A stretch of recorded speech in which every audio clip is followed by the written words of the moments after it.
되게 덥죠.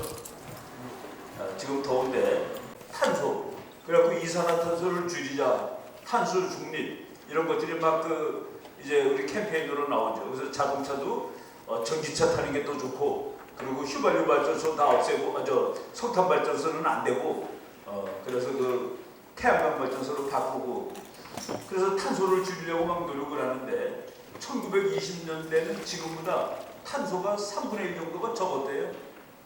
그건 뭐야 그러면은? 그때는 탄소가 적었는데 왜 이렇게 더웠지? 우리가 공부는 끝이 없어요. 오늘 내가 이제 여러분들한테 말씀드릴 내용이 대한민국의 건국과 자유민주주의 시장경제.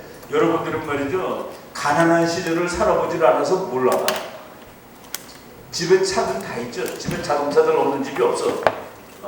나는 대학교 다닐 때 말이죠, 우리 과에 60명 다녔는데 우리 과는 대표적으로 부잣집 애들 다니는 과라고 소문이 나 있던 학교에 그런 학과였습니다. 근데 우리 60명 학생인데 집에 차 있는 애들이 2명 있었어. 근데 한 사람이 김구 선생의 손자야. 김구 선생은 대한민국에 알아주는 위인이니까 그 사람의 아들도 장관이고, 그 집이 차가 있었고, 그리고 또 이제 한 집이 더 있었습니다. 근데 그 애들이 학교에 근처에 차를 못 가지고 와. 그러니까 이제 아빠가 학교 가니까 그래도 데려다 줘요. 멀리서 내려서 걸어와 같이. 학교 정문에서 가까운 데서 내리면은 친구들한테 미안하다고. 근데 지금은 우리나라 자동차 숫자가 5,200만인데 자동차가 2천만 대가 넘어요. 그러니까 그냥 웬만한 집에 몇 대씩 다 있는 거라. 이게 세월이 달라진 겁니다. 근데 우리는 그때 정말 가난했어요. 그래서 내가 대학교 때 우리 어떤 학생이 운전면허 학원을 다니니까 너 운전기사 되려고 그러니 그랬습니다. 너 운전기사가 되려고 그러냐? 그걸 배우게. 그러니까 개념이 다른 거지. 그때는 우리 학교 선생님들이 집안에 얼마나 잘 사느냐 물어볼 때 집에 텔레비 있어요. 이게 거기다 쓰는 거야. 우리 집에 텔레비 있다. 우리 집에 재봉틀 있다. 우리 집에 자전거 있다. 부잣집이야. 우리는 정말로 여러분의 할아버지들, 여기 중학생이니까 할아버지 또는 혹은 막내고 그러면은 아빠의 형들, 이런 사람들이 살았을 때 대한민국은 정말로 가난한 나라였다라는 것을 먼저 이제 말씀드리겠습니다. 그런데 얼마나 가난했느냐? 북한보다도 훨씬 가난하였다. 1961년에 이 숫자를 여러분이 외워두면 좋습니다. 1961년이면 여러분 아버지들 태어났을 나이야. 그때 80, 240, 800이라는 숫자가 있습니다. 그때 80은 우리나라가 1년 동안 벌던 돈이 80달러예요. 지금 얼마 버는 줄 아세요? 우리나라 사람들 평균 35,000달러. 그러니까 80에서 35,000이니까 몇백 배가 400배도 넘죠. 그러니까 우리는 1961년에 우리나라 사람은 80달러를 벌었는데 북한 사람들은 240달러를 벌었고 필리핀 사람들은 800달러. 그래서 우리나라보다 10배 잘 살았다. 그런데 작년을 보니까 우리나라가 북한보다 28배 잘 삽니다.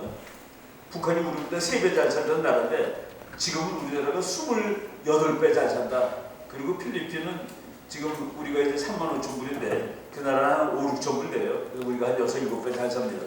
그러니까 지난 60, 70년 동안 한국은 정말로 잘했다. 근데 잘한 그 이유가 민주주의와 자유주의를 해서 잘했다라고 오늘 이제 말씀을 드리는 겁니다. 이거 지금 지도도 똑같아요. 이제 이거는 정치 이념, 색깔. 색깔. 북한은 빨간색 나라입니다. 중국도 빨간색의 나라예요. 러시아도 빨간색의 나라입니다. 그래서 셋이 한 편이에요. 몇십 년 동안 한 편입니다. 한국은 파란색의 나라입니다.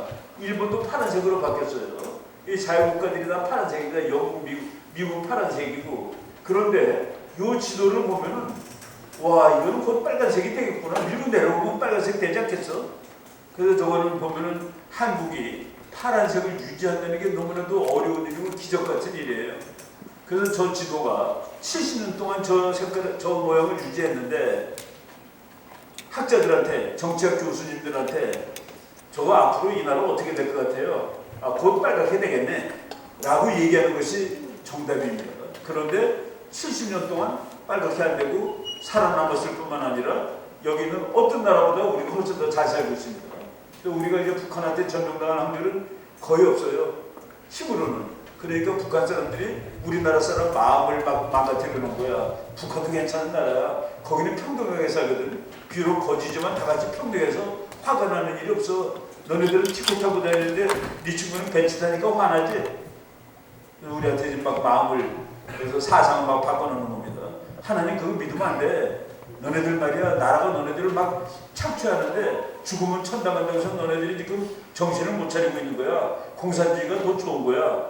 우리 국민들의 마음을 망가뜨려 놓는데 북한이 집중을 하고 있는 겁니다. 겉모양으로는 못 싸우니까. 아무튼 이런 역사가 70년이나 지속됐다는 것은 이건 하나님이 우리나라를 살려준 거예요. 하나님이 살려줘서 이 나라가 남아있었고 그리고 앞으로 우리가 이제 세계에서 몇 번째 가는 대단한 나라로 될 겁니다.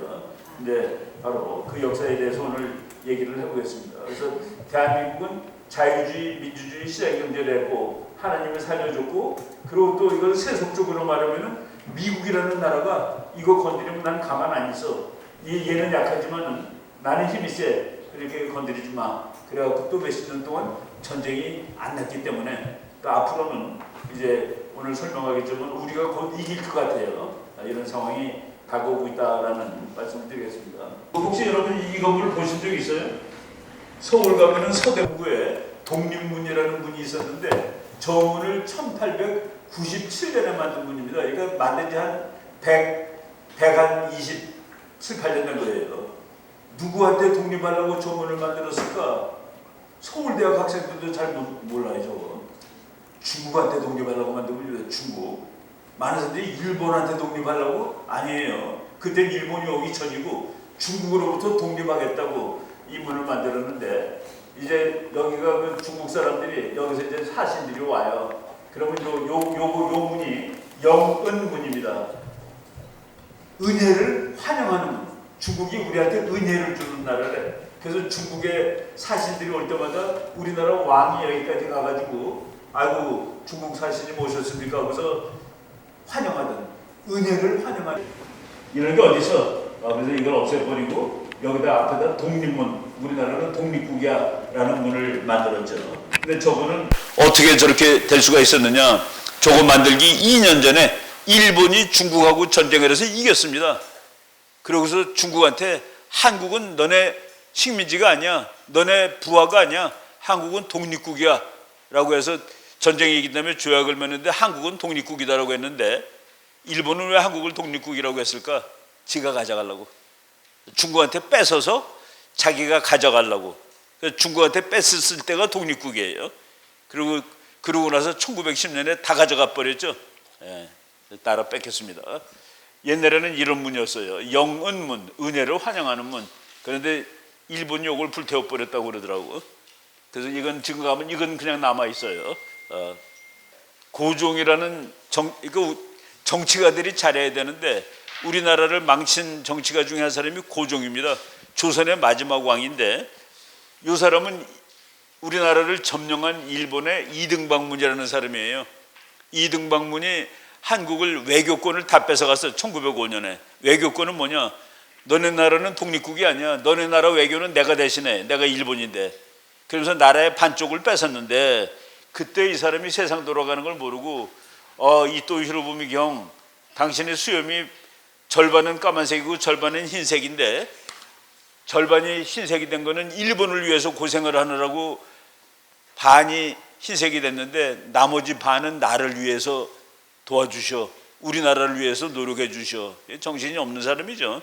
나라 뺏기는 장면인데 그랬더니 일본 이토 히로부미가 나는 그럴 수 없어라고 대답을 했대요. 바로 이 정치가들이 지도자들이 잘해야 됩니다. 그래서 최근에 어떤 그 학자가 매국노 고종, 이 사람 나라 망친 사람이다. 저 사람이 12살 때 왕이 됐어요. 왕이 돼가지고 왕이 딱 됐는데 그 사람이 첫 번째 한 일이 뭔지 아세요? 자기 부하들한테 옛날에 서울에 가회동이라는 동네가 있었는데 그 가회동에는 엿장수 누구를 잡아다 죽이라고 그랬습니다. 그러니까 왕이 부하 밑에 있는 대신이 왜 그 사람을 잡아다 죽이라고 그러는 겁니까? 내가 어렸을 때 엿 좀 달라고 그랬는데 안 준 나쁜 녀석이야. 아니 엿을 안 줬다고 자기를 잡아다 죽이면 됩니까? 왕이 됐다고. 그래서 그때 부하들이 머리가 좋아야 돼요. 그래서 우리가 공부를 하는 겁니다. 그 부하가 기지를 발휘해서 폐하, 왕이니까 폐하라고 부르죠. 왕께서 지금 12살짜리가 왕이 된 거예요. 왕께서 처음 하시는 일이, 왕이 된 다음에 처음 하는 일이 사람을 잡아다 죽이는 일은 안 좋은 것 같습니다. 더 훌륭한 일, 더 좋은 일을 한 다음에 그 일은 나중에 하셔도 될 것 같습니다 해가지고 그 상황을 넘겼습니다. 바로 이런 그 바보 같은 왕들이 있어가지고, 그래서 우리나라가 한 번 망했는데 중국 사람이 양치 차오, 이 사람도 중국도 망할 때예요. 양계초라는 중국의 지식인이 조선의 망국을 기록하다, 한국이 왜 우리나라가 왜 망했느냐를 썼으면서 우리가 지금 깨달아야 될 그런 말이 있습니다. 일본이 남의 나라를 망하게 할 수 있는 실력을 가진 것만이 문제이겠는가? 일본은 그래도 힘을 길렀어요. 조선이 망하는 길을 취하지 않았다면 비록 100개의 일본이라고 하더라도 어쩌겠는가? 조선 사람들은 망하는 것을 스스로 즐겼으니 무엇을 가엾게 여기겠는가? 우리 국민한테도 책임이 있다는 얘기입니다. 우리가 열심히 나라 힘을 기르지 않고 나라가 망할 때까지 저러고 있었으니까, 그래서 나라가 망했으니까 너네들도 책임이 있는 거야 라고 얘기를 한 것이죠. 국민들이 공부도 열심히 하고 다 하여간 나라를 위해서 열심히 노력해야지 그 나라가 부강한 겁니다. 여러분, 우리나라 사람들 책 별로 안 읽어요. 미국 사람들 책 무지하게 많이 읽습니다. 난 미국 사람들이 책 많이 읽는 거 알고 놀랐어요. 일본 사람들 책 많이 읽고, 우리가 이제 정말 그 강대국이 되고 선진국이 되려면 우리도 공부를 열심히 해야 되겠다. 노벨상을 많이 받아가는 나라가 공부 잘하는 나라라고 보면 되겠죠, 대강. 그런데 서기 2000년 이후 지금까지 2022년 동안 노벨상을 매년 받아갔는데 그 중에서도 과학을 많이 받아간 나라가 제일 센 나라죠. 노벨 과학상을 2020년 이래 제일 많이 받아간 나라 미국, 두 번째로 많이 받아간 나라가 일본. 그래서 우리가 일본을 저거 쪽발이들 저거 다 끝난 나라야라고 그러면 안 됩니다. 노벨상을 두 번째로 많이 받아갔거든요, 과학에 대해서. 그래서 여러분, 공과대학도 좋지만은 더 좋은 것은 수학하고 물리학을 잘하는 거예요. 수학하고 물리학을 잘하는 나라는 공과대학이 당연히 좋아질 수 있고 그 물건도 잘 만들 수 있어요. 그런데 공과대학만 좋고 수학하고 물리학 못하는 건 또 안 됩니다. 그래서 기본을 탄탄히 해야 된다.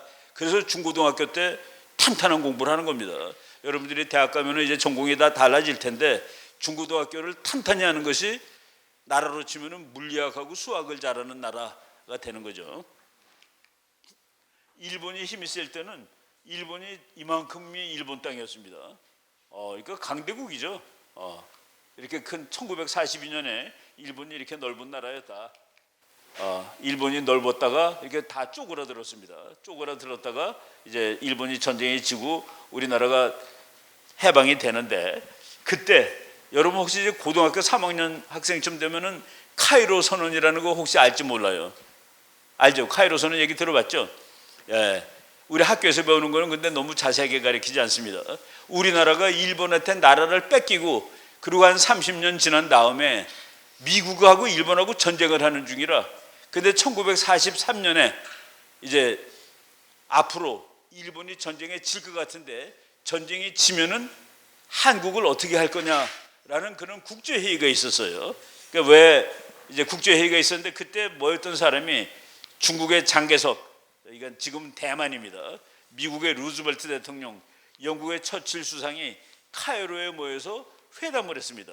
한반도 문제를 어떻게 할 거냐, 한반도 문제를 왜 어떻게 할 거냐면은 이게 일본 땅 아니, 이게 다 일본 땅이거든. 근데 일본이 전쟁에 지면은 얘를 어떻게 할 거냐, 어떻게 해야 되겠습니까? 전쟁에 지면은 일본이 이때 항복했어, 만약 그러면 한국은 어떻게 되는 거예요? 일본 땅이지. 그런데 영국, 영국, 중국, 미국이 너 오늘 항복해도 한국은 토해내야 돼.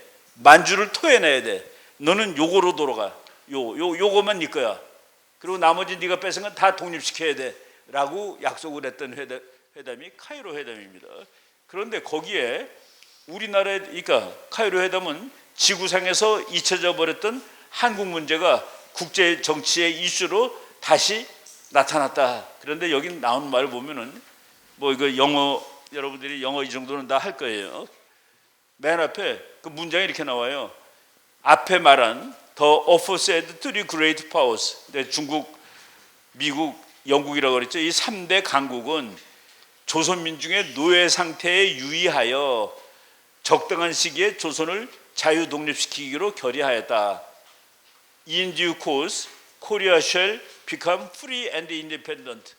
적당한 절차야, 적당한 시간이야. 무슨 소리야? 저거는 해석이 안 되는 영어가 있습니다. 해석 안 되는 영어. 해석 안 되는 그거 뭔지 아세요? 엄마가 이제 밥을 먹으려는데 내가 밥 먹기 되게 싫을 때 애매하게 대답할 수 있죠. 조금 이따 먹을 거야. 안 먹을 거라는 소리인지 먹을 거라는 소리인지 알 수가 없죠. 바로 이게 그 말입니다. 독립을 시켜주겠다는 소리인지 안 시켜주겠다는 소리인지 알 수가 없어요. 그래서 이런 걸 이제 여러분들이 영어를 공부 열심히 해야 되는 이유가 이걸 읽어보고서 아하, 이거는 우리나라를 독립시켜준다는 소리가 아니라 독립 안 시켜줄지도 모른다는 소리를 이렇게 썼구나 라고 아시면 됩니다. 이제 왜 그러냐면은 이제 이건 뭐 여러분들이 조금 더 공부를 많이 한다면 해도 되는데 한번 이 사람의 보좌관이 뒤에 있는 보좌관들이 문장을 써줬어요. 이 선언문을 아주 빠른 시일 내에 한국은 독립해야 됩니다 라고 써줬더니 미국 대통령이 한국 사람 독립 못해. 필리핀도 30년 걸렸거든. 한국은 30년도 아마 더 걸릴 거야. 그래서 아주 빠른 시일이라는 말을 지우고서 적당한 때로 바꿨습니다. 적당한 때로 바꾸니까 그럼 일본 사람들이 아직도 영국하고 미국이 우리랑 열심히 싸우려면 조금 시간이 있을 것 같아. 지금 독일하고 싸우느라고 바쁜데 어떤 적당한 때라고 그랬으니까. 그러니까 이제 영국 처칠 수상이 야 그러면 일본 사람들이 희망을 가지게 돼. 아직은 영국하고 미국이 독일하고 싸우는데 바빠서 적당한 때라고 쓴 거니까. 그래서 애매모호하게 적당한 절차를 밟아서 또는 적당한 시간, 아무 뜻이나 다 해석할 수 있는 in due course라고 써줬습니다. 저 선언문을 보고서 아하, 이거는 우리나라를 독립시켜주는 것이 아니다라고 알아차린 사람이 누구냐? 이승만 대통령이에요. 그래서 이승만 대통령, 그땐 대통령 되기 전이지. 그래서 이승만 박사는 여기에 항의 문서를 보냈습니다. 왜 우리를 이렇게 독립시켜주겠다는 소리를 애매모호하게 했냐고. 이런 식으로 우리가 힘이 약하니까 국제정치에서 다 가지고 논 거예요. 그래갖고 이제 그러다가 1945년 핵폭탄이 터지는 겁니다. 일본에. 1945년 8월 6일 날 첫 번째 핵폭탄이 터지고 바로 오늘 두 번째 핵폭탄이 터지는 날이네. 8월 9일. 그런데 오늘 아침 9시에 두 번째 핵폭탄을 일본에 떨겨뜨리는데 그때 소련이 일본한테 야 나도 너하고 싸울 거야 라고 선전포고를 합니다. 2차 대전 때 같이 싸우던 나라가 미국 편인 나라가 미국, 소련, 영국, 프랑스 이런 나라들이에요. 중국 다 같은 편이야. 이쪽에는 영국, 독일, 이태리가 같은 편이고 근데 독일하고 이태리는 다 죽었어. 일본 하나 남았는데 미국이 소련 너도 일본하고 좀 싸워줘. 그랬더니 우리는 사람이 너무 많이 죽어서 지금 싸울 힘이 없어. 그리고 버티다가 일본이 핵폭탄 두 발째 맞는 날 나 일본하고 싸울 거야 하고 선전포고를 하는 겁니다. 정말 나쁜 놈들이죠. 일본이 첫 번째 핵폭탄 맞고 반쯤 죽었어. 근데 두 번째 핵폭탄 맞는 날 8월 9일 오늘 아침에 두 번째 핵폭탄이 떨어지는데 소련이 오늘 새벽 0시에 아까 밤 12시에 어젯밤 12시에 선전포고를 하고 그리고 물밀듯이 내려오는 겁니다. 그래서 우리나라가 잘라지는 거예요. 우리나라가 일본의 식민지인데 소련이 막 들어와서 8월 9일 날 소련군이 평안북도에 들어왔습니다. 그러니까 막 소련군이 막 들어오고 있어. 북한에. 미국이 일본하고 자기가 몇 년 동안 혼자 싸웠는데 한국이라는 이 일본 식민지를 소련이 다 가져갈 것 같아. 그때 미국군은 제일 한국에 가까이 와 있던 미군이 오키나와에 있었습니다. 그 오키나와에서 오는 동안에 소련군은 부산, 제주도까지 다 갈 것 같아. 그래서 8월 11일 날 밤에 밤에 미군 장군이 이거 큰일 났네, 이거 어떻게 좀 해봐. 그랬더니 미군 대령 2명, 천재 대령입니다. 2명이 지도 보고서 38선까지만 소련 놈들 오게 하죠. 여기까지만 오게 해요. 그래가지고 8월 11일 날 새벽에 38선까지만 오라라고 소련한테, 그러니까 거기까지 오라 그러면 말이 이상하니까 38도선보다 북쪽에 있는 일본군의 항복은 너희가 받아, 그 아래쪽에 있는 일본군 항복은 우리가 받을게. 한반도에 일본군이 7만 명쯤 있었습니다. 그 북쪽에 있는 일본군은 네가 처리해, 남쪽에 있는 일본군은 내가 할게. 그래서 38도선을 소련한테 여기까지 내려오시지 그랬더니 소련이 그래? 받아들일게. 그래서 받아들였습니다. 받아들여서 미국이 놀랐다라고 그럽니다. 그날 38도선을 그은 대령 한 사람이 가서 이 정도로 하면 되겠습니다. 38도로 하면은 서울도 있고 인천도 있고 부산도 있고, 그래서 참 우리한테는 뭐 별로 이렇게 억울하지만, 그랬더니 그 장군이 이건 너무 억울하잖아, 좀 더 올려, 40도로 올려. 그랬더니 그 대령이 아마 소련이 40도 안 받아들이면은 36까지 양보해야 할지도 모릅니다. 36이면은 전라남북도, 경상남북도만 대한민국이 나머지 북한이 되는 겁니다. 그런데 소련이 받아들였는데, 소련은 왜 받아들였을까? 소련은 일본 땅의 일부를 자기가 뺏고 싶었던 거예요. 그래서 한국 다 가질 수 있는데 반만 가지고 일본을 일부 얻으려고 그랬는데 미국이 그건 안 돼 그래가지고 우리만 쪼개진 겁니다. 바로 그 얘기가 한국이 쪼개진 이야기예요.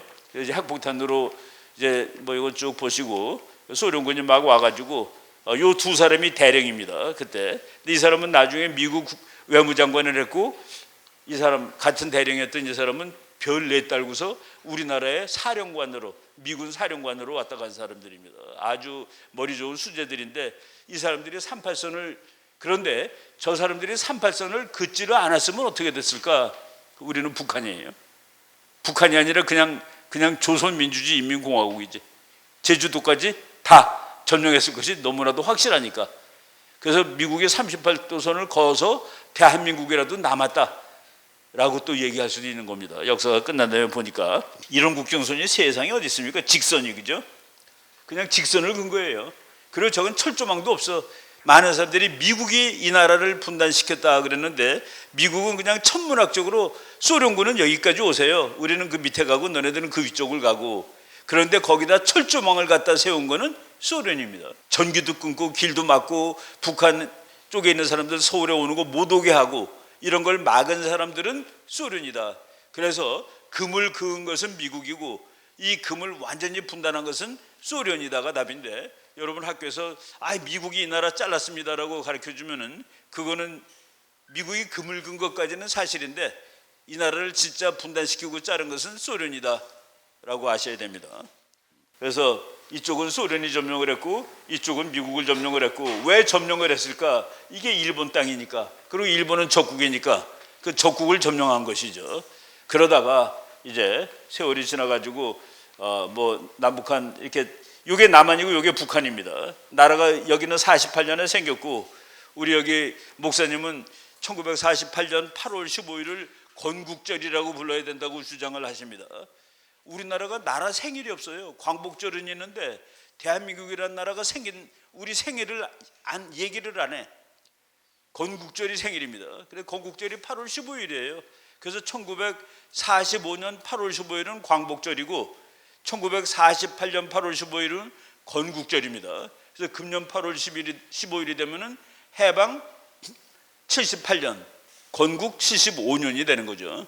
건국도 집어넣어야 된다라고 얘기를 하는데, 이제 우리가 이런 국경선을 몇 년 동안 유지하고 있다가 북한이 전쟁을 일으켜가지고 몇 년 싸우다 보니까 요 38선 남쪽에 요만큼은 우리가 북한한테 뺏겼고 강원도에 있는 건 뺏었습니다. 그래서 우리가 다쳐보니까 옛날보다 조금 더 커졌어요. 한국전쟁 할 때보다 조금 늘어났습니다. 우리가 뺏은 땅이 뺏긴 땅보다 더 많아서 경기도 쪽을 뺏겼습니다.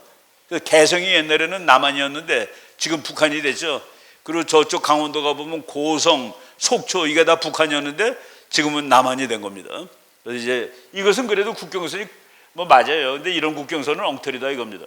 근데 전쟁이 났을 때 이거는 이제 소련군들이 막 북한 점령하는 거예요. 소련군이 북한 점령하는데 차가 다 미제야. 왜 그럴까요? 미국하고 소련은 같은 편이었으니까. 그래서 미국이 소련한테 미제 찝차도 주고 탱크도 주고 일본하고 싸우라고. 그래서 북한을 점령하러 왔을 때 소련군이 타고 온 것은 미제 트럭이었습니다.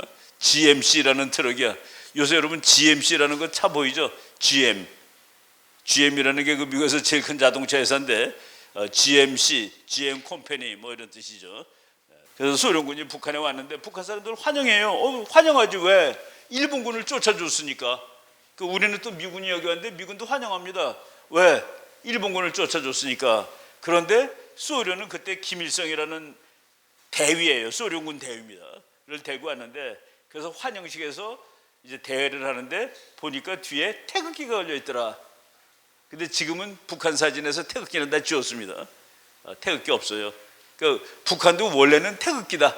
태극기가 북한 나만 똑같은 깃발이에요. 우리는 원래 거를 쓰는 거고 북한은 지 걸 만든 겁니다. 북한 깃발을 인공기라고 그러죠.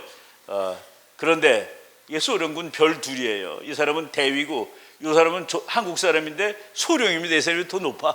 그런데 소련이 이 사람을 이놈을 북한 대통령으로 만들어야 되겠다. 소련이 찍었으니까 그러니까 괴뢰지. 훈장을 만지작거려요. 너 멋있는 거 달고 있네. 야, 너 이거 어디서 받았니? 이런 게 말이 됩니까? 바로 이거 만지작거리고 그래서 이제 이 꼭두각시를 북한은 세운 겁니다. 우리나라에 지금 103살짜리 교수님이 계세요. 103살짜리 교수님. 저분 강의를 내가 2달 전에 들었는데 103살 된 분이 40분 동안 서서 원고도 없이 강의를 하는데 말이 앞뒤가 틀리질 않습니다. 그리고 내일 아침에 자기가 지방에 강의를 가야 되기 때문에 요 정도까지 하겠다고 딱 40분 강의를 하시더라고요. 대단한 분인데 1920년생입니다. 그러니까 1920년이고 이게 2020년이니까 103만으로. 근데 이 사람이 평양에서 살았는데 자기 동네가 김일성이 살던 동네예요. 자기 동네 형님들이 오늘 그 김일성 장군이라는 대단한 사람이 이 나라를 해방시키고 왔는데 그 환영대에 한번 가보자 해서 가는데 가서 보니까 성주가 서 있다는 거예요. 성주. 김일성의 이름이 성주입니다. 김성주예요. 그러니까 이 사람도 다 김일성하고 같은 고향 사람인데 자기 형들이 가보니까 저거 김일성인 줄 알았는데 김일성이가 아니라 김성주가 틀림없어. 우리 동네 그 김성주야. 실제로 증인하는 거죠. 김일성이라는 것은 우리 민족이 상상으로 실제로 있다는 사람도 있는데 그냥 우리 국민의 마음의 영웅입니다. 나라가 힘들 때 우리는 일본하고 싸우면 다 이기는 장군이 있어. 우리나라 장군. 이 사람은 일본하고 싸우면 무조건 이겨. 그래서 우리가 그 마음에 그리던 그래서 머리 허옇고 수염도 허연 그런 김일성 장군이라고 생각했는데 바로 그 김일성 장군이 온다고 그래서 환영하러 막 나갔는데 보니까 그 김일성 장군이 아니라 김성주다라고 얘기를 하는 겁니다. 그러니까 가짜예요. 그래서 저 사람의 형은 끝까지 김영주라는 이름을 가지고 있었죠. 자기 아들은 김일성이라고 자기는 이름을 바꿨지만은 100살짜리 교수님입니다. 하여간 스탈린 대원수 만세 소련이 만들어준 나라는 뜻이죠. 우리나라를 점령한 미군 장군은 이제 하치 장군이라는 사람이에요. 하치 장군.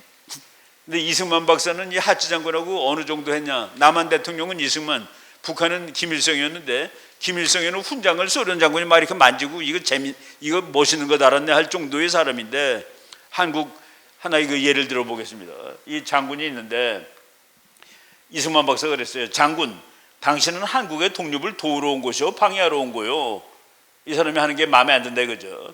그러니까 하치 장군이 한국의 자주 독립국가 건설이 미국 군정의 기본 입장이라는 것은 닥터리도 잘 알고 계실 텐데요. 이승만 박사 당신도 잘 알고 계실 텐데요. 그러니까 그렇다면 입법의원 설치는 민족의 4분 5요를 초래할 것이니 취소하기 바라오. 이 사람이 하려는 거 안 된다. 반대한다. 이런 뜻입니다. 그렇게 이 사람이 화가 나서 나는 당신에게 직권시킬 의도가 조금도 없습니다. 나는 당신이 대통령 되는 거 반대야. 라고 미국 장군이 얘기를 하니까 이승만 대통령이 줬어. 지금까지는 기관, 당신의 허다한 과오를 국민들 앞에 변호해 왔으나 이제부터는 공경연히 비방하겠어. 너 못한다는 걸 내가 못한다고 떠들고 다니겠다라고 얘기를 하는 겁니다. 그럼 누가 괴뢰입니까? 소련한테 쩔쩔매는 김일성이 괴뢰예요? 미군 사령관한테 막 대드는 이승만이가 괴뢰입니까? 북한에서는 이승만을 괴뢰라고 그러죠. 여러분들이 학교에서 그렇게 배운 사람도 있을 거예요. 이승만 박사는 전쟁 났을 때 도망간 사람이라고. 대통령이 도망가지 않으면 그 나라는 망하죠. 거꾸로 따져보세요. 도망간 갔으면 필히 죽는데 그럼 나라가 망하지. 옛날에 선조도 도망가고 김일성도 도망갔습니다. 김일성이 도망 안 갔으면 그때 끝나는 거예요, 전쟁. 북한은 없는 거예요. 근데 저 사람은 국민을 놔두고 도망갔다고. 도망가서 대한민국이 살아난 겁니다. 그리고 전쟁 때는 그때 막 안 간다고 그러고 그래서 끌고 갔어요, 사람들이. 가셔야 됩니다. 대통령이 죽으면 이 나라 다 죽습니다. 그래서 이승만 대통령이 전쟁 끝날 때까지 총을 한 자로 차고 다녔는데 총알이 2발 있었대요. 자기를 죽이러 온 놈 있으면 그놈을 죽이고 자기도 죽겠다고. 바로 우리가 지금 잘못 배우는 것들이 이제 많아서 제가 얘기를 하는 겁니다. 미국이 우리나라에 들어온 거는 우리나라가 아니라 일본을 점령하러 온 거예요. 일본.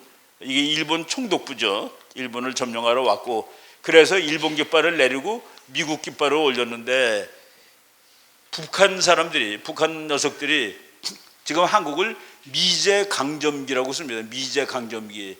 미국이 강점하고 있다. 그러다가 일본이 있을 때는 일본 일제 강점기라는 단어를 만들어야 되겠다 해서 북한이 그 단어를 만들었어요. 그래서 일제 강점기는 미제 강점기보다 나중에 나온 말입니다. 지금 미국이 점령하고 있었는데 옛날에는 일본이 점령하고 있었지. 그런데 여러분 아래에 한글 칠 때 일제라고 쓰면은 강점기는 저절로 나와서 붙어요.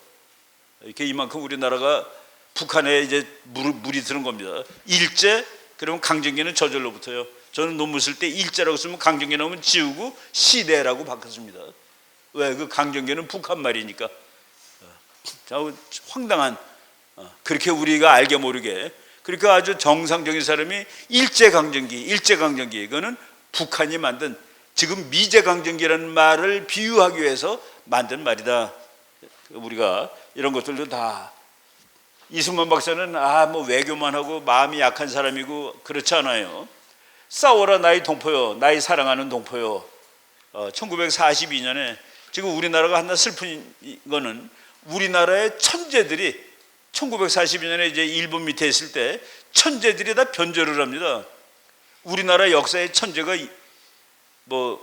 천재에 속하는 사람이 이광수, 그 소설가. 그 사람이 보니까 일본이 괜찮다라는 식으로 쓴 거예요. 이름도 바꿨어. 일본 이름으로 열심히 먼저 바꿔.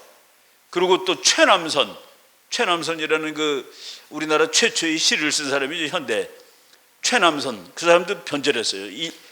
그 다음에 노천명 시인, 유진호 박사 법학자, 하여간 대한민국에 끝내주는 천재들이 다 일본하고 잘 지내야 돼 라고 1942년에 일본 편을 드는데, 그거는 왜 그러냐면은 그 사람들이 딱 보니까 일제시대가 앞으로 오래 갈 것 같아. 일본이 곧 죽을 나라가 아니에요.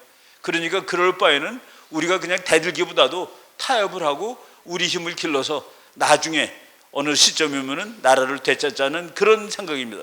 그런데 이승만 박사는 아니야, 일본은 이제 곧 끝나. 저 사람은 핵폭탄까지 예측을 했습니다. 일본은 하늘의 불벼락을 곧 맞을 것이야.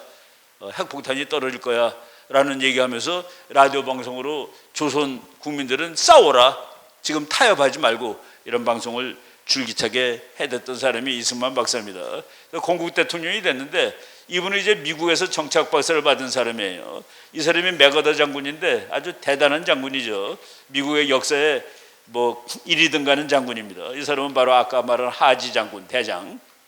그런데 나라를 이제 만드는 1948년 8월 15일 날 미국이 뒤에서 도와줘가지고 한국이라는 나라를 만들게 되는데, 이때 이승만 대통령이 나라를 만들면서 건국 정신을 4가지를 만듭니다. 1.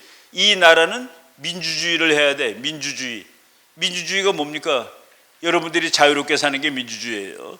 여러분들이 다 돈이 많나 적으나 가서 선거하는 날 한 표를 행사하고 투표권 한 표를 행사하고, 이번에 어떤 사람이 젊은 사람은 여러 표 찍고 늙은 사람은 조금 찍자는 그런 말 하는 사람 있죠.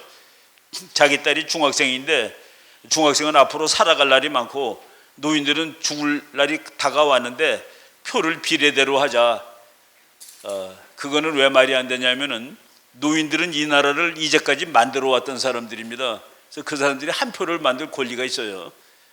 여러분들은 이제 이 나라를 지켜나갈 사람들이기 때문에 한 표를 행사할 권리가 있습니다. 노인들이 한 표를 행사하는 거는 그동안 이 나라를 위해서 나는 세금도 많이 냈지, 이 나라를 위해서 나는 전쟁터도 갔다 왔어, 나도 군대 가서 40개월 근무하고 왔지, 나도 당당한 이 나라의 국민으로, 그리고 우리 아이들한테는 쓸만한 나라를 물려줘야 돼, 그 판단력이 있어 나는. 그래서 나도 한 표를 찍을 수 있는 거야. 근데 뭐 참 말이 안 되는 얘기를 해가지고 난리가 났는데, 민주주의, 그 다음에 시장 경제를 해야 된다, 자본주의를 해야 된다. 왜? 그래야지 먹고 사니까. 여러분, 자본주의는 100% 좋은 건 아니에요. 자본주의 국가 보면은 어느 놈은 너무나 잘 살아, 터무니없이 잘 살아, 하루에 1,000만 원씩 벌어. 작년 몇 년 전에 우리나라에서 월급 제일 많이 받은 사람이 연봉 1년에 250억 원을 받은 사람이 있었습니다. 1년에 250억 원이면은 하루에 얼마씩 받는 거야? 하루에 한 7, 8천만 원 되죠. 그 사람이 내 친구예요. 중학교 동창이야. 내 중학교 동창인데 걔는 1년에 250억 원이 넘어. 근데 나도 뭐 못 보는 건 아니에요. 먹고 살는데 충분합니다. 내 책 써보고 다 할 수 있어. 뭐 벤츠는 못 사지만은 소나타 살 수 있어요. 뭐 소나타나 벤츠나 뭐 길 막혀서 못 가긴 똑같더만. 근데 나는 그 친구 보고 하나도 부럽지 않았습니다. 걔는 250억 받을 권리가 있어요. 왜? 걔가 우리나라를 위해서 1년에 2,500억 원도 더 벌어. 걔가, 우리 친구가 스탠포드 대학 전자공학 박사거든요. 걔가 삼성 텔레비 만들고 삼성 핸드폰 만들고 그거 만들어. 그래서 걔가 대한민국을 위해서 얼마를 벌어들이는 애인데, 그 친구가 예를 들어서 말이죠, 어떤 사람이 큰 회사 공장에서 전기줄 몇 개를 이렇게 해가지고 1년에 전기 소비량을 뭐 몇십억을 줄였대. 예를 들어 50억 원을 줄였다. 그 사람 때문에 이 공장이 물건을 똑같이 만드는데 50억 원이 절감됐어. 그럼 그 사람 얼마 주면 됩니까? 50억 원 줘도 본전이에요. 그래서 그 사람들은 돈을 많이 받아도 되는 사람이 있는 겁니다. 근데 왜 삼성 회장이 돈 많이 번다고 화를 내? 우리가 열심히 노력해서 자기도 부자가 되면 되는 거예요. 내가 여러분 젊어서 하는 얘기인데, 야, 나는 출발점이 틀려, 이런 말 하면 안 돼요. 내가 말이죠, 대학교 1학년 때 나랑 고등학교 때 같이 졸업한 친구가 있었는데, 그 친구가 정말 가난했어요. 우리 때는 이제 핸드폰은 물론 없었고 집에 전화가 없는 집도 있었습니다. 집에 전화가 없는데 우리 미팅 가면은 이제 여학생들이 마음에 들면은 집 전화번호 물어봐요. 그럼 걔는 항상 100국에 1000번이라고 대답해요. 전화가 없으니까.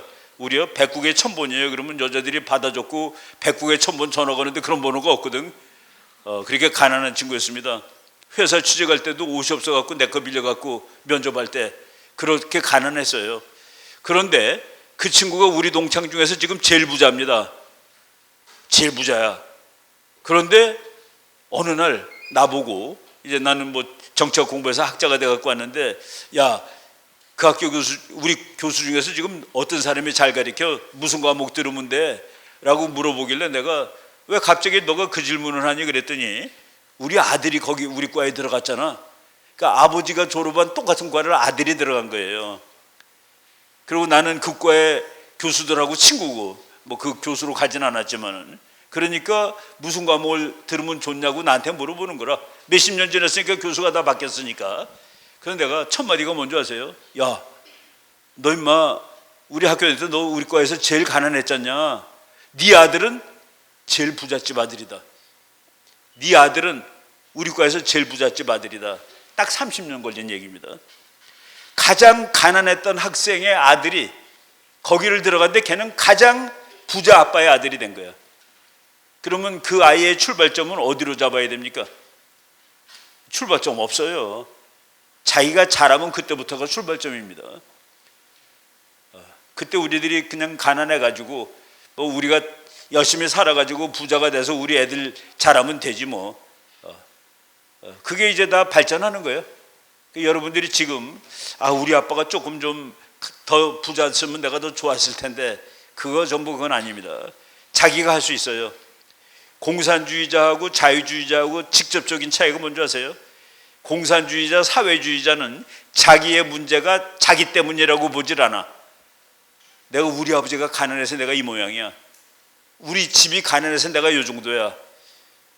그래서 내가 이거밖에 안 됐는데 이 사회는 내 문제를 해결해 줄 수가 있어 라고 생각하는 사람이 사회주의자입니다. 이 사회가 내 문제를 해결해 줄 수 있대. 그런데 어떤 사람이 내가 옛날에 공부를 더 열심히 했으면 지금 훨씬 더 잘 살 수 있을 텐데 다 내 탓이야 라고 생각하는 사람은 자유주의자입니다. 근데 그 자유주의자들이 많은 나라가 언제든지 더 부자 나라가 되는 것이 세계사의 법칙입니다. 공산주의 국가는 다 망했어요. 자유주의 국가는 물론 이제 누구는 티코 타고 누구는 벤츠 타니까 티코 타는 사람이 약은 좀 몰라. 그렇지만은 뭐 나도 여름에 티코 타니까 에어컨 나고 좋네가 되는 겁니다. 그래서 자유주의가 100% 좋은 것은 아니지만은 나쁜 것 중에서는 제일 좋다. 인간은 우리가 사는 세상은 다 나빠요. 그래서 나쁜 것 중에서 제일 좋은 거. 처칠이 얘기했죠. 자유주의, 자본주의는 나쁜 것 중에서 제일 좋은 거다. 공산주의는 다 같이 거지가 되는 겁니다. 다 같이 거지가 돼. 근데 자본주의는 제일 가난한 사람도 어느 정도가 돼. 그런데 인간은 남이 잘 사는 거 보면 배가 아파. 그래서 불만이 많아요. 자유주의 국가에는 불만이 많지만은 그래도 자유주의 국가에서는 밥은 다 먹고 살잖아. 여러분 길거리에 있는 거지한테 저기 들어가서 그 쉘터에 가서 주무세요. 그럼 거기 밥도 주고 에어컨도 나오고 안 가요. 왜 안 가는 줄 아세요? 자유가 더 좋대. 매일 소주나 처먹으면서 무슨 자유 찾으세요? 그래도 그게 더 좋아. 그러는 겁니다. 인간은 자유. 우리가 하나님 열심히 믿으면 어떻게 됩니까? 하나님 열심히 믿으면 진리를 알게 되고 진리는 너희를 자유케 하리라. 그래서 우리가 하나님 믿는 거는 자유를 위해서 하는 겁니다. 하나님을 믿으면 마지막 자유가 뭐예요? 내일 죽어도 안 무서워. 그게 하나님을 믿는 마지막 자유입니다. 내일 죽어도 안 무서우면 그런 자유가 어디 있어? 왜? 천당 가니까. 그죠? 그런데 저는 우리 그 예수님이 그러죠. 자기 제자들한테 너희들이 내 말을 잘 듣고 내 말을 잘 따르고 내 말에 거하면은 진리를 알게 될지니 진리는 너희를 자유케 하리라. 자유. 자유가 많은 곳이 언제든지 더 잘 삽니다. 그리고 그래서 이승만 박사가 자유민주주의, 자유시장경제, 그리고 그 다음에 한미동맹이라는 걸 넣었는데 한미동맹을 왜 넣었을까? 이승만 박사가 대한민국이 약한 나라이기 때문에 어느 나라의 지원을 받아야지 이 나라가 죽지 않고 버틸 수 있다는 걸 확실히 알고 미국을 붙드는 겁니다. 그래서 한미동맹. 그리고 이 나라가 제대로 크려면은 기독교 정신의 나라를 만들어야 되겠다. 그래가지고 이승만 대통령이 나라를 만들어서 첫 번째 대통령이 될 때 네 가지: 1. 민주주의, 2. 시장경제, 3. 미국, 4. 이제 하나님. 이걸 가지고 이제 나라를 만들었는데 그게 지금 성공을 해서 지구에서 제일 못 살던 나라가 지구에서 지금 7, 8번째 사는 나라가 되었다. 여러분 미국 가봐도 우리보다 더 잘 살진 않아요. 우리 딸내미 둘이 다 미국에 살고 있는데 아빠 먹는 건 한국이 훨씬 더 좋아. 여기 먹을 게 없어. 매일 그래요. 한국 가서 뭐 좀 먹고 싶다 그래서 미국에서 맛있는 거 사주면 매일 떡볶이 먹고 싶다 그러고 다 그래요. 그러니까 한국은 적어도 먹고 사는 데서는 이제 세계 최고에 올랐습니다. 여러분들 이렇게 스타일 보면은 미국 애들하고 똑같아. 우리나라 여대생들 보면은 미국 대학생하고 하나도 차이가 안 나요. 그만큼 이제 대한민국은 괜찮은 나라가 됐는데, 괜찮은 나라, 옛날부터 저절로 괜찮은 나라가 아니라 세계 꼴등이었던 거를 지금 여기까지 올려놨는데, 그러기 위해서 초대 대통령이 이 나라에 나갈 방향을 세우는데 그것이 그 네 가지 기둥, 네 가지 기둥입니다. 그래서 자유민주주의, 시장경제, 한미동맹, 기독교 정신. 미국이 지금 세계에서 제일 괜찮은 나라예요. 저 사람이 미국의 목사님인데 저 사람은 그 한 미국의 아칸소주라는 데 주지사를 했던 사람입니다. 목사님이 주지사를 한다고? 미국은 목사님이 국회의원도 많아요. 거기는. 그리고 대통령 출마한 사람 중에 목사들이 많습니다. 미국은. 그런데 저 사람이 미국을 위대하게 만든 세 가지 C, 3C 그랬는데 첫 번째 C가 크리스티애니티, 하나님. 두 번째 C가 컨스티튜션, 민주주의, 헌법. 세 번째 C가 캐피탈리즘, 자유주의, 시장경제. 우리는 거기에다가 하나 더, 미국과의 동맹. 왜? 미국은 혼자 세지만 우리는 세지가 않으니까 미국의 후원을 받으면 우리 옆에 있는 센 나라로부터 우리를 지킬 수 있지. 얼마나 끝내주는 설계도입니까? 그래서 이승만 박사가 그 몇십 년 전에 그 괜찮은 설계도를 만들어가지고 지금 이 나라가 세계 꼴등에서 세계 10등 안에 들어가는 나라가 되었다. 북한은 우리랑 똑같은 나라예요. 어떤 미국 학자가 그랬습니다. 사람이 밥을 먹고 사는 거 기준으로 세 가지 종류의 사람이 있어. 1. 살 빼는데 돈 쓰는 사람들.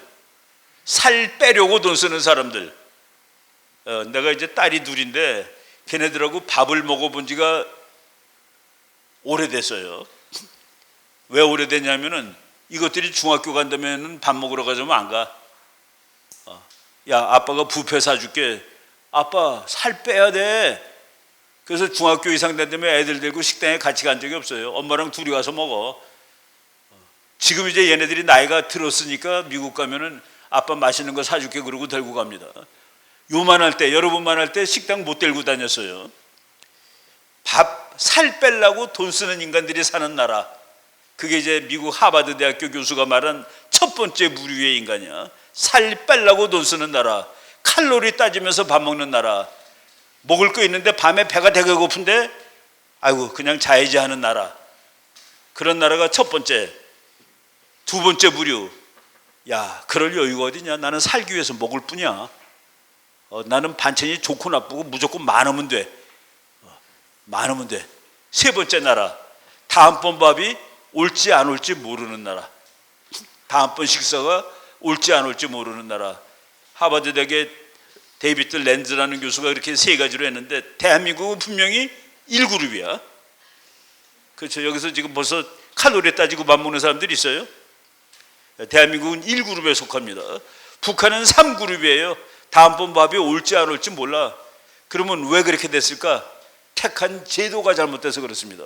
우리는 자유주의, 자본주의, 민주주의를 하다 보니까 이렇게 부자 나라가 됐고 저기는 공산주의, 사회주의를 하다 보니까 다 거지가 됐고 그래서 지금 대한민국이 확실하게 승리한 거가 되는 거죠. 그런데 그거는 미국도 마찬가지다. 미국을 위대하게 만든 세 가지가 헌법과 하나님과 자유주의, 시장경제 그리고 민주주의, 헌법, 민주주의.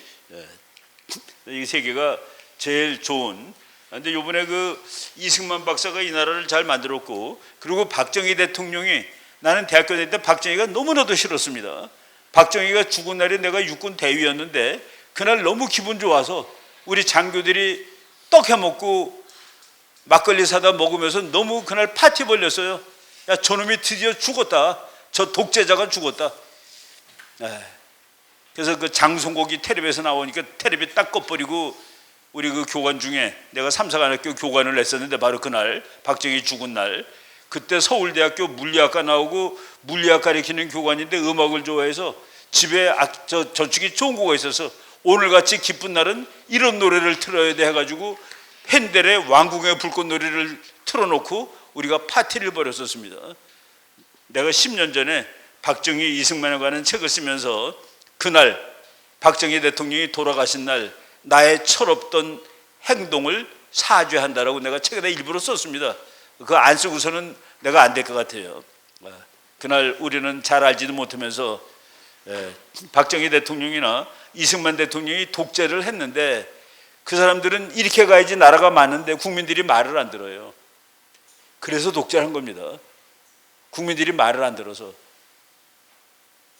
그래서 그 독재가 내가 공부를 하다 보니까 맞다. 그건 옛날에 플라톤이라는 사람이 한 얘기입니다. 철인왕. 국민들은 말을 잘 안 듣고 잘 모른대. 그래서 정말 이 나라가 나갈 방향을 아는 철인, 그러니까 그 철학을 한 그런 아주 독재자 왕이 나타나서 나라를 끌고 가야 돼. 여러분, 군대 가기 좋아요? 군대 가기 때는 어디 있어? 세금 내기 좋아요? 세금 내겠다는 서 어디 있어? 그거를 내게 하고 군대를 데리고 가는 그런 지도자가 있어야지 나라가 발전하는데, 그런 사람을 독재자라고 얘기하면 안 된다라고 얘기를 하는 겁니다. 그런데 윤석열 대통령은, 이 사람은 정치가 출신이 아닌 사람이라 그냥 검사다가 얼떨결에 대통령이 됐어요. 그래서 정치가가 아니니까 저걸 안 따져. 여론조사 같은 걸 안 따져. 나 국민들이 싫어해. 관계없어. 나는 나라가 올바르게 가는 방향은 그냥 할 거야. 나는 이승만이 될 거야 라고 최근에 얘기를 했대요. 나는 이승만 같은 대통령이 될 거야. 그래서 나는 그러면 됐다. 보세요. 우리가 세금, 나도 세금 내기 싫거든. 근데 내야 되잖아. 그래야지 이 나라가 굴러가지. 그래야지 이 나라 철도도 만들고 아스팔트도 깔고 그러는 거죠. 바로 우리 국민의 의무가 있습니다. 군대 가야 되고 나라를 지켜야 되니까 그거 할 수 있는 용기 있는 사람. 그리고 대한민국 헌법에 의하면은 4조에 대한민국은 통일을 지향하며 자유민주적 기본질서에 입각한 평화적 통일정책을 수립하고 이를 추진해야 한다. 지난번 대통령은 북한 살려주기 운동을 했습니다. 아니, 통일을 하라고 그랬잖아, 헌법에. 그리고 통일은 대한민국의 정치 제도로 통일을 하라고 그랬는데, 나는 북한을 흡수 통일하지 않겠습니다. 그건 헌법을 어기겠다는 소리나 마찬가지죠. 근데 이분은 뭐라고 얘기했냐면은, 나는 통일하겠습니다 소리는 한 번도 안 했어요. 근데 뭐라고 얘기를 하냐면은, 나는 자유를 확대할 것입니다. 와, 맞는 소리다. 자유를 확대한다는 게 북한 사람들한테도 다 자유를 준다는 소리지. 여러분, 여기 혹시 키 137인 사람이 있습니까? 키가 137. 우리 저 여학생 한번 일어서 보세요. 북한의 남자들이 군대 가는 하한선이 137이야. 137이 넘으면 군대 갑니다. 그러니까 우리 저기 있는 여학생만한 키면 군대를 가는 거예요. 이 나라야 그게. 지금 우리나라 앉아도 됩니다. 우리나라 병사들은 말이죠. 내가 이제 167인데 키가, 내가 김정은하고 키가 같아요. 김정은이가 167인데 나는 몸무게가 67인데 김정은이는 145입니다. 내가 두 개가 있고 더 있어. 근데 그놈은 하루에 담배를 4갑을 펴. 그래서 내일 모레 죽어요. 그래서 걔가 죽어야지 우리나라 북한 국민들이 해방이 되는 거야. 그런데 북한의 병사가 넘었는데 너무 키가 작은 거야. 그래서 우리나라에서 이럴 리가, 이렇게 꼬마가 왜 군대를 갔지? 나이가 어린가? 20살이야. 20살인데 키가 137이에요. 그런 애들이 군대 가는 겁니다. 그래서 빨리 통일하지 않으면 큰일 나는 거예요. 저 족속이, 인간이 달라져. 우리나라는 17살짜리 평균이 174예요. 남자. 그게 미국하고 같은 거야. 신랑감을 데리고 와서. 근데 보니까 흑이냐? 그건 문제가 되지 않습니다. 근데 딸이 신랑감을 데리고 왔는데 무신론자래. 그건 안 됩니다. 미국 아버지들이 딸이 무신론자를 데리고 오면 그건 결혼할 수 없다고 훨씬 많아요. 흑인은 괜찮대. 근데 무신론자는 백인이고 뭐고 안 된대. 그게 이제 미국식 기독교 정신인데, 미국에서 이제 제일 그 기독교를 열렬히 믿는 사람을 이제 에반젤리칼이라고 그러는데, 에반젤리칼은 어떤 사람들이냐면은 성경에 나온 글자는 점 하나 안 틀린다라고 믿는 사람들이에요. 그런 사람들이 에반젤리칼이 1억 한 6, 7천만 됩니다. 그 사람들이 미국의 등뼈입니다. 안 무너져요. 그런 나라 안 무너집니다.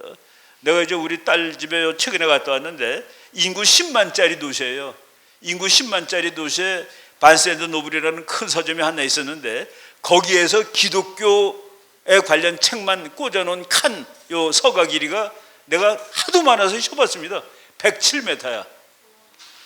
기독교 서적을 꽂아놓은 요 서가 길이가 107m야. 그 인구 10만짜리 도시에. 그리고 내가 또 놀란 거 뭔지 아십니까? 우리 딸내미 집 앞에 경찰차가 와서 서 있는데 경찰차 뒤에다가 In God we trust, 그게 우리는 하나님을 믿습니다라는 뜻이거든요. 그래서 나는 이 경찰이 너무 믿음이 좋아서 스티커를 붙였나 보다 하고 가서 했더니만은 페인트로 찍어 놓은 거고, 그 경찰서 모든 차량에 우리는 하나님을 믿습니다라고 써 있더라고요. 그래서 내가 놀랐어요. 야, 우리나라 여기 군포경찰서 경찰에다가 우리는 하나님을 믿습니다라고 써놓으면 어떻게 되겠습니까? 여기 난리 날 것 같아요. 저 미쳤나 그러는 놈도 있을 것 같아. 뭐 불교는 종교 아니냐 그런 사람도 있을 것 같고. 그래서 내가 이 나라가 이게 이래서 센 나라구나. 그래서 내가 그 우리 아이들 사는 시의 홈페이지에 들어가서 이 도시가 도대체 어떤 도시야?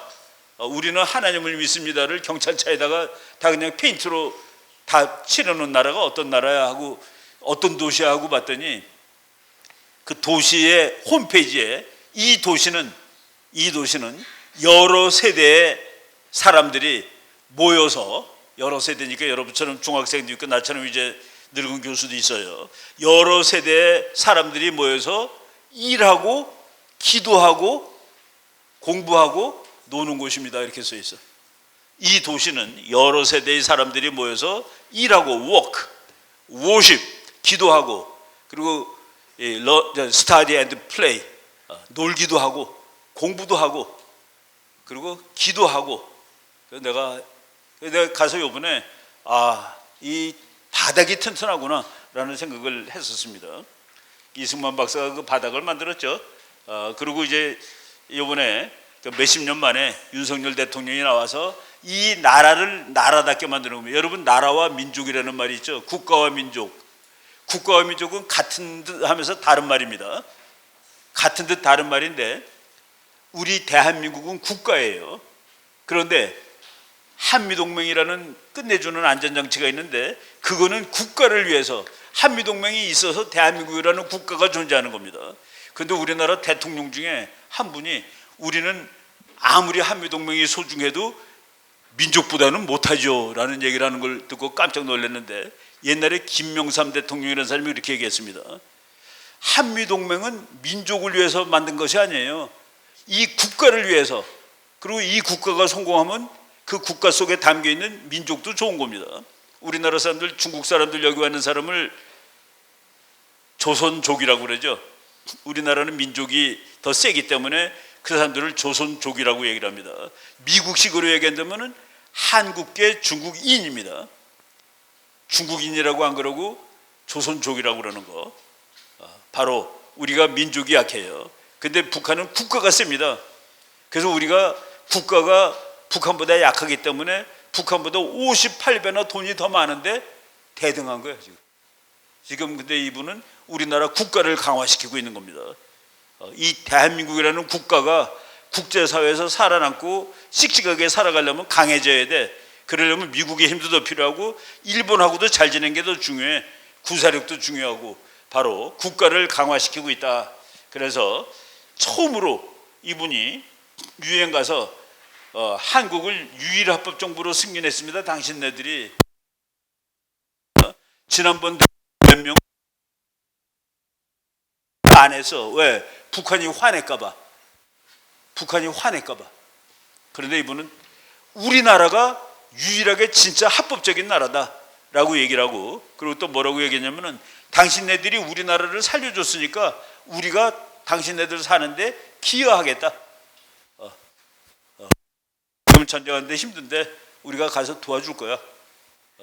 그리고 또 다른 국제사회의 일을 우리가 함께 할 거야. 우리가 세계 7등이니까 함께 해야 될 의무가 있죠. 7등이라는 건 무슨 뜻이냐면은 돈만 치면 우리가 11등, 12등 그래요. 돈만 치면은. 근데 군사력은 세계 한 7, 8등 됩니다. 그런데 세계에서 35클럽이라는 게 뭐냐면은 국민소득이 3만 달러가 넘고, 그리고 국민이 5천만이 넘는 나라. 3만 달러가 넘는 호주는 나라는 큰데 인구가 3천만 밖에 안 됩니다.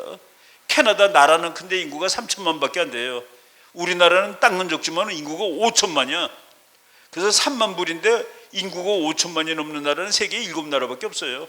우리가 거기 들어간 겁니다. 그러니까 한국은 세계 7대 강국이 되는 거죠. 그러니까 거기에 해당되는 일을 하겠다. 거기에 해당되는 일을 하겠다. 그리고 북한을 자유를 확산시키겠다, 북한에게. 그런데 우리나라 이상한 대통령들이 생기면은 우리 민족끼리 그러는데 우리 민족 국가가 없어요. 우리 민족끼리 통일을 해? 우리 민족끼리 통일하려면은 우리 민족의 힘이 중국이나 일본보다 세야 되는데 또 그렇지 않죠.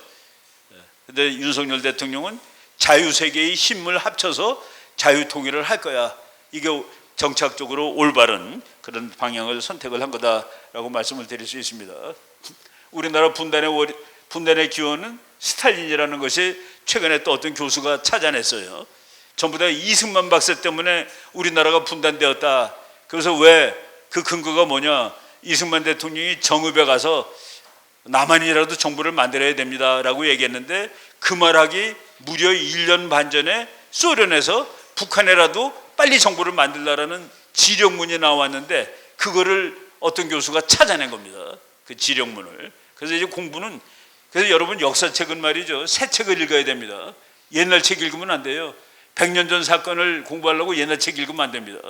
거기에 100년 전 사건을 설명할 수 있는 기가 막힌 자료가 작년에 나왔을 수도 있거든. 그래서 그것이 있는. 그래서 모든 역사책은 제일 새 거를 읽어야 됩니다. 예를 들어 한국전쟁 그런데 10년 전에 나온 책 그거 안 읽어도 돼요. 한국전쟁 금년에 나온 책을 읽으세요. 금년에. 왜? 숨겨져 있던 자료가 다 발견되니까.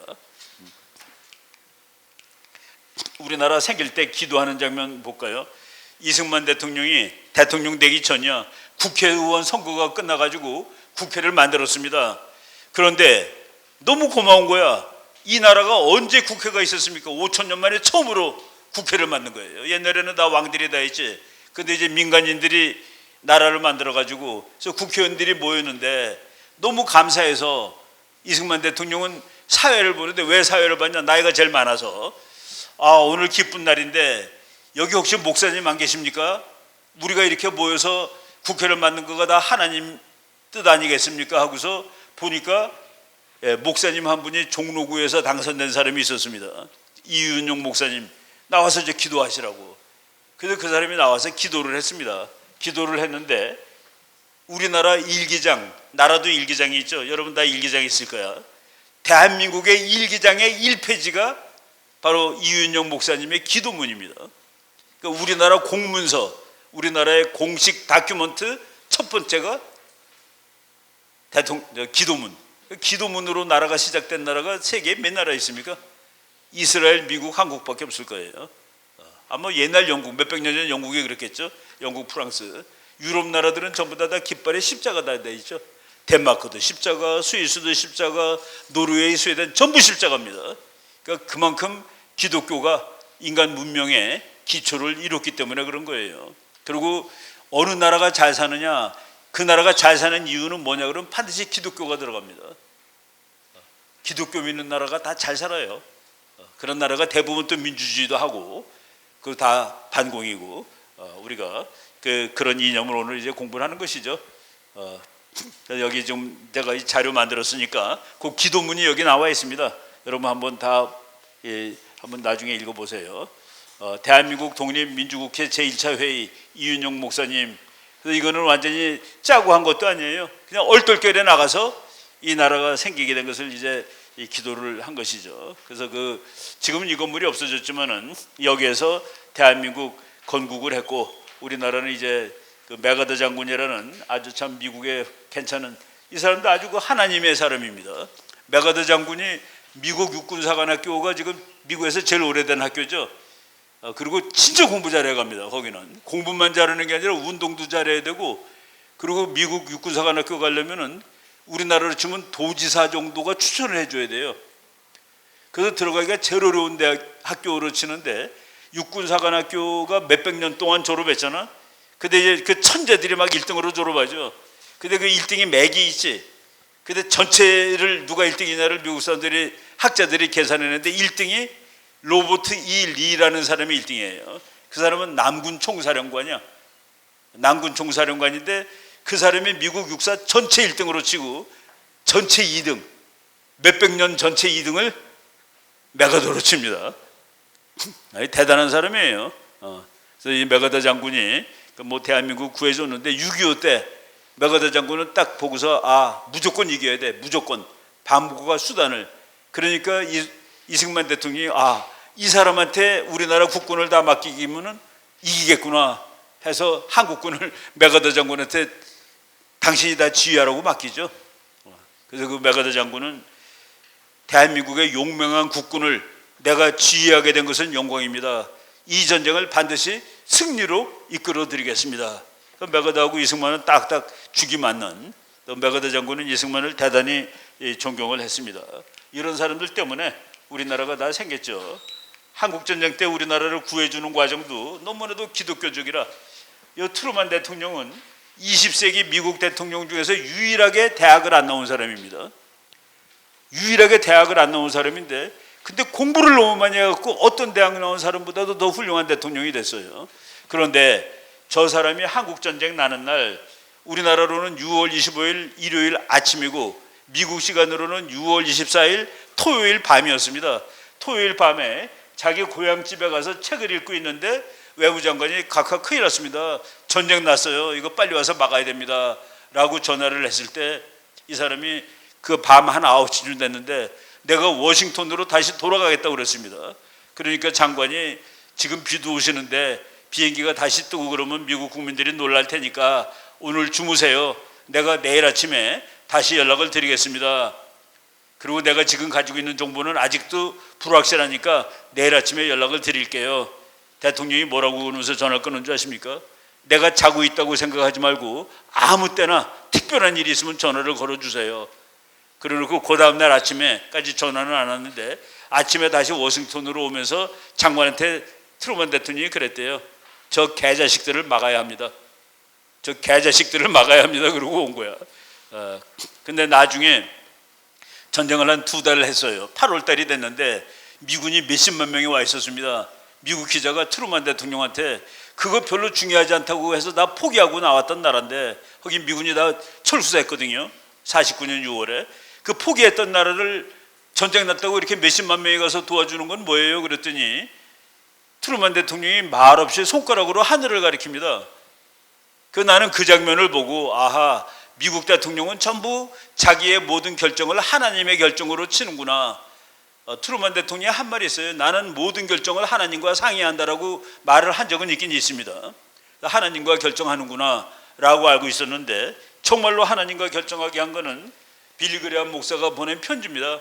전쟁 나는 날, 한국전쟁 나는 날 빌리 그레엄 목사가 트루먼 대통령한테 편지를 보냈는데 전보 쳤는데 그 전보문이 기가 막혀요. 뭐라고 된지 읽어보겠습니다. 수백만 미국 국민들이 하나님께서, 이거 잘못 썼네, 즉 자금의 위기 상황에 대처하는 대통령 각하께 지혜를 주라고 기도하고 있습니다. 그러니까 지금 나라가 위기가 온 거예요. 미국도 5년 만에 전쟁이 또 났으니까. 그래서 대통령한테 하나님께서 지혜 주라고 미국 기독교도들이 기도하고 있는 중입니다. 그러고서 지금 공산주의에 강력하게 대처하십시오. 북한 놈들이 덤볐는데 맞짱을 뜨십시오 라고 강력하게 주장합니다. 왜냐하면 거기에 제일 재밌어요. More Christians in Southern Korea per capita than any part of the world. 세계 어느 곳보다 한국에는 하나님 믿는 사람이 많아요. 비율로. 그러고서 we cannot let them down. 공산주의는 기독교를 반대하죠. 한국에 있는 기독교도들이 공산주의에 무릎 꿇도록 허락하면 안 됩니다. 저거를 편지가 아니라 전보. 여러분 전보가 뭔지 잘 모를 거예요. 요새 뭐 다 이메일 쓰니까. 옛날에는 이렇게 찍어가지고 보낸 그거 있었습니다. 그러면 우체부가 와서 이렇게 전달해 주는 거예요. 거기 그렇게 써 있던 겁니다. 지금 한국에서 또 전쟁이 나서 위기가 왔는데 미국 국민들은 하나님께서 우리 대통령에게 지혜를 주라고 기도하고 있습니다. 그리고 공산주의자들한테 맞짱을 뜨라고 강력히 권유합니다. 한국에는 세계 어느 곳보다 기독교 신자가 많아요. 그들이 쓰러지도록 우리가 허용하면 안 됩니다. 그래서 이제 한국을 나왔는데 우리가 저기에 보시면 되지만 미국이라는 나라가 우리가 미국을 그 좋은 나라로 치고 이렇게 친구로 치는 이유는 보세요. 7월 1일 날 미군이 전쟁하러 옵니다. 7월 1일. 전쟁이 6월 25일 날 났는데 7월 1일 날 왔는데 7월 1일 날 부산에 도착했는데 기차 타고 7월 2일 날 대전에 도착했는데 이 사람들이 트럭 타고 경기도 오산요 바로 밑이죠. 거기 와가지고 기다리고 있는데 북한군 5천 명하고 만나서 미군 540명이 7시간 싸워가지고 여기서 3분의 1이 죽습니다. 180명이 죽어요. 하루에 7시간 동안. 그래서 북한군 대단하다. 미군도 북한군한테 못 당하네. 그래서 미국이 이거 전쟁을 진거로 쳤는데 메가더 장군이 다시 보니까 이긴 거야. 뭐냐면은 이 180명이 죽음으로써 북한군이 열흘 동안 섰습니다. 다시 줄을 맞춰 이제 진격을 할 수 있죠. 열흘 동안 서 있는 동안에 부산에 미국 탱크고 뭐고 막 들어온 거예요. 그래서 우리가 다시 공격할 수 있는 시간을 번 겁니다. 그래서 메가더 장군이 이 전투는 이긴 거로 바꿨어. 그래서 승리한 전투로 썼는데 제가 최근에 공부를 하다가 참 슬픈 사진들, 고마운 사진들 발견했습니다. 바로 이 바주카포를 쏘는데 이거를 북한 탱크가 맞았는데 띵 하고 포가 튀어나오고 탱크가 막 그냥 굴러오는 거예요. 요 사진을 찍자마자 1분도 안 돼서 요 병사가 죽습니다. 그래서 한국에 와서 제일 먼저 죽은 미군이 이 사람이에요. 그래서 참 이 사진 찍고서 1분도 안 돼서 죽었다. 이 사람이 케네스 쉐드리크 이병이면 19입니다. 19살짜리가 이렇게 와서 전쟁하다 죽었죠.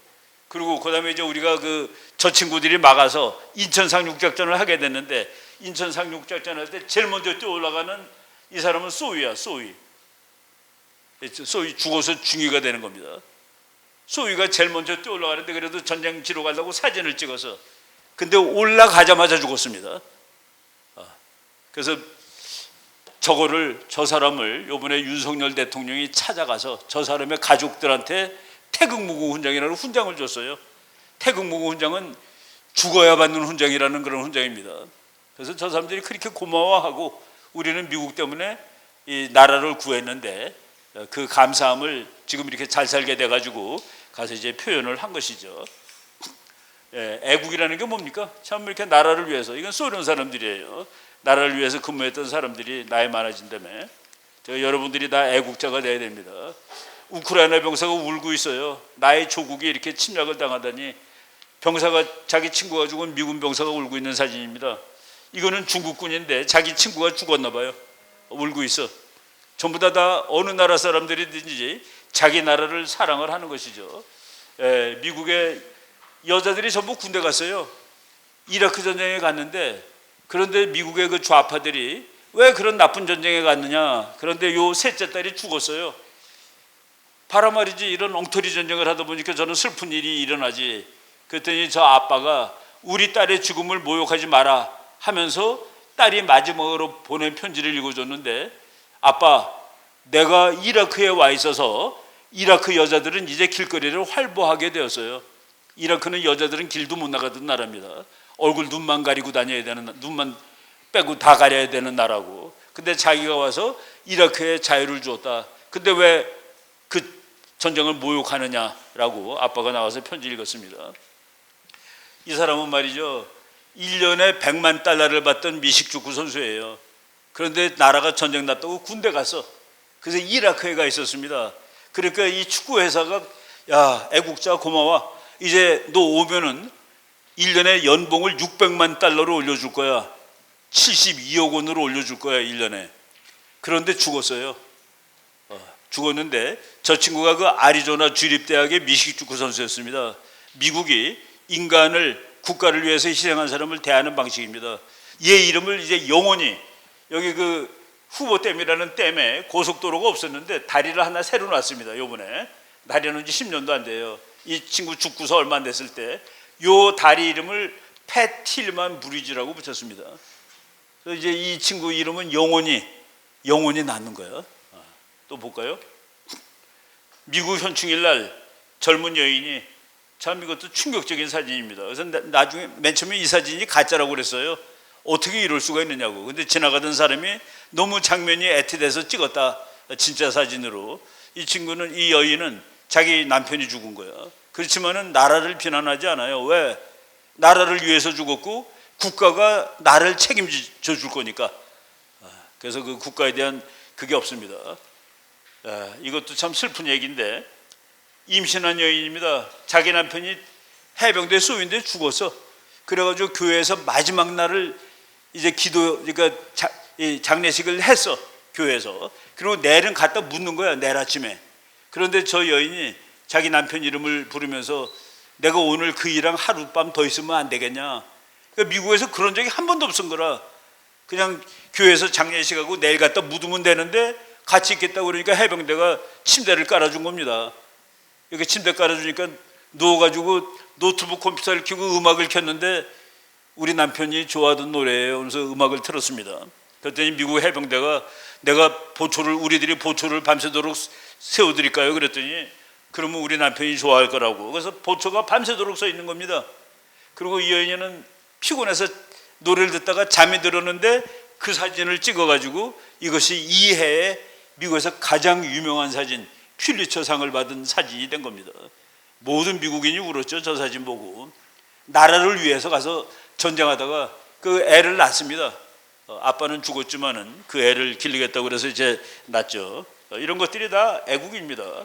우리나라가 이 나라국이라는 글자가 2400년 전에도 나오는 글자예요.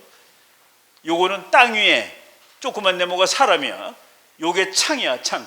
땅 위에 사람이 창을 들고 서서 지키는 큰 땅. 그게 국가의 사묘소입니다. 우리 고등학교, 중학교 때 나오죠. 국가의 사묘소, 영토, 주권, 국민. 영토가 이 큰 네모, 영토, 주권, 창, 그리고 국민, 조그만 네모. 여러분, 조그만 네모는 입이란 뜻이에요. 옛날에는 먹고 사는 게 힘들어가지고 국민을 전부 다 입으로 표시했습니다. 그 용어가 지금도 남아있는 게 뭐예요? 너네 나라는 사람의 입이 몇 개야? 인구가 몇 명이야? 사람의 입이 몇 개야? 똑같죠? 저거가 국가의 기본이에요. 우리나라 대한민국은 1948년 8월 15일 날 영토와 주권과 국민이 있는 나라로 다시 태어난 겁니다. 그래서 1948년 8월 15일이 건국절이에요. 어떤 사람들이, 문재인 같은 사람들이 1919년에는 주권과 영토가 없었습니다. 그건 나라가 아니에요. 그 우리나라가 건국된 날이 1948년 8월 15일인데 그날 우리는 영토와 주권과 국민을 가지고 시작했다. 그래서 이제 국가, 미국에 내가 이제 시간 다 됐으니까 마지막 하나만 설명하고 끝내겠습니다. 미국의 그 CIA에서 근무하던 정치학 박사인데 국력을 계산하는 공식을 하나 유명한 공식을 만들었어요. P는 파워, 힘, 국가의 힘입니다. 이것은 C 더하기 E 더하기 M 곱하기 S 플러스 W다. 야, 이게 뭘까? 이거 C는 인구하고 땅덩어리 넓이에요. 이건 크리티컬 매스, 그거 없으면 나라가 아니죠. E, 경제력, M, 군사력. 그래서 땅 넓이, 인구 더하기 경제력 더하기 군사력, 이것이 국가의 기본적인 힘입니다. 이게 큰 나라가 강대국이죠. 그런데 강대국인 미국이 월남에서 왜죠? 약소국한테.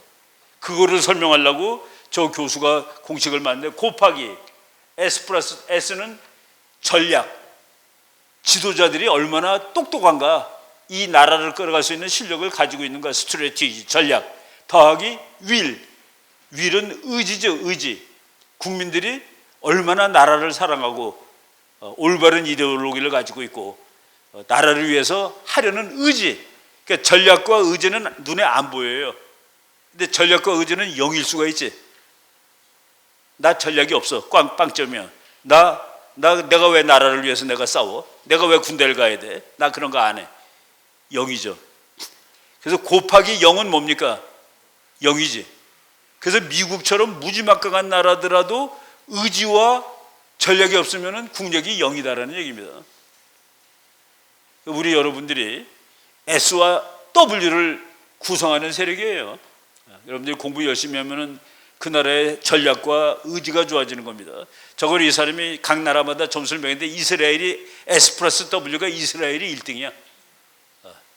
1.6 뭐 이런 거 나옵니다. 이스라엘이 힘이 100인데 이스라엘이 진짜 힘은 100인데 국민의 전략과 의지가 좋아서 1.6, 160이 나오는 거예요. 근데 어떤 나라는 국력은 100인데 곱하기 0.5에서 50밖에 안 나와.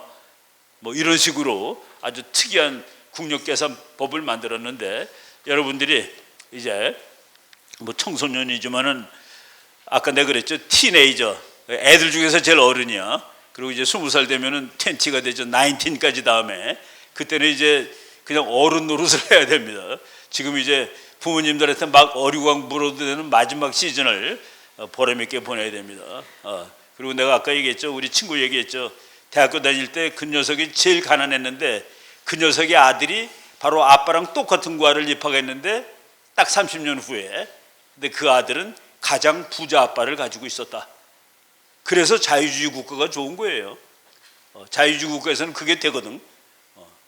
그리고 또 돈만 많으면 그게 장땡입니까? 나는 돈 없어도 괜찮아요, 나 박사잖아. 여러분 또 그거 해가지고 내가 애초에 돈 벌기 시작하면 이 짓을 안 했죠, 그죠? 그러니까 서로가 보고 즐거운 거야. 그렇게 살면은 나라도 조화롭고, 그리고 가장 조화로운 곳이 천당인데, 가장 조화로운 곳이 천당이죠. 우리가 다 천당 가도록 열심히 노력하고 하나님 열심히 믿으면은 여러분 인생이 좋아질 거예요. 나는 좀 늦게 믿었습니다. 늦게 믿었는데 그래도 나중에라도 믿으니까 내가 장로인데 그래도 하나님이 나를 이뻐하시겠다 하는 생각을 지금 하고 살고 있어요, 매일. 여러분 하여간 오늘 이 더운 날, 35도 되는 이 무더운 날, 그래도 얼마나 좋아요. 에어컨 있는 데서 시원하게 앉아서 공부하니까. 그래서 자기가 주어진 이 환경을 감사해야 됩니다. 고마워하는 거죠. 박정희 대통령이 마지막 말 이렇게 내가 하나 하고 끝내겠습니다. 딱 자기가 정권을 잡고 보니까 우리나라 예산의 52%가 미국 원조야. 이게 너무 가난한 나라야, 한국이. 그러니까 우리나라 돈은 48%, 그리고 이 나라를 꾸려가는데 국방비는 100% 미국 돈, 52%가 미국 돈이란 말이에요. 그러니까 좀 자기가 좀 황당해요. 이게 나라냐? 말하자면 52%는 이건 미국이고 겨우 48%만이 대한민국이라는 소리다. 그런데 내가 이렇게 썼다고 추호도 나를 의심하지 말라. 나는 미국을 좋아하는 사람이고, 그리고 감사한 것은 고맙다고 얘기할 줄 아는 것이, 그것이 제대로 된 인간이다라고 썼습니다. 우리나라는 이거 48%짜리 아니야? 라고 써놓고 미국이 고맙다라고 쓴 거죠. 그래서 우리가 좋은 친구, 동맹을 잘 맺고, 그리고 또 이제 이 나라 여러분들이 통일될 때는 내가 맨 마지막 한 페이지만 해야 되겠다. 그래도 되게 길죠. 여러분 그냥 공부하세요. 나중에 우리나라가 이 지구에서 두 번째 됩니다. 2등 돼요. 2등 되는데, 이거 아까 말한 그 137짜리가 얘야. 이렇게 꼬마가 군대를 가서 북한에 얘기를 하겠습니다. 서울대학 교수, 뭐 아주 끝내주는 교수가 대한민국은 작은 거인이래요. 중국과 북한의 전체주의를 다 바꾸고 그런 문명사적 사명을 가져야 된대. 자기 제자가 서울대학교 외교학과 출신의 조선일보 기자를 만나서 이렇게 그 인터뷰를 한 겁니다. 우리나라가 이제 미국에서 제일 끝내주는 학자가, 야, 너네들은 이제 곧 통일이 될 것 같아. 앞으로 언제 통일될 거라고 얘기 안 하겠어. 그런데 통일이 되면 너네는 무지하게 센 나라가 될 거야. 중국도 쩔쩔매고 일본도 쩔쩔맬 것 같아. 2040년쯤 되면은 내가 궁금한 게 하나 있어. 만주가 어떻게 될지. 만주.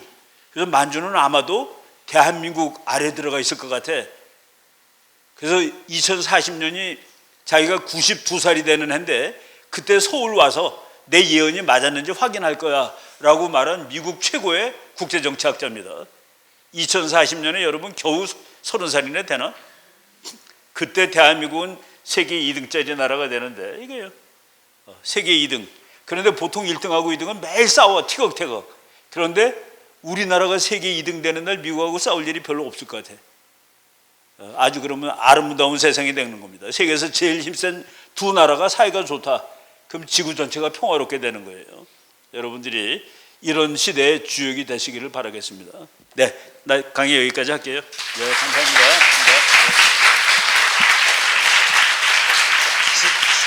질문은 안 받아도 되죠? 네. 네, 다시 한번 귀한 강의 해주신 이충근 박사님께 박수로 감사해 주십니다. 네.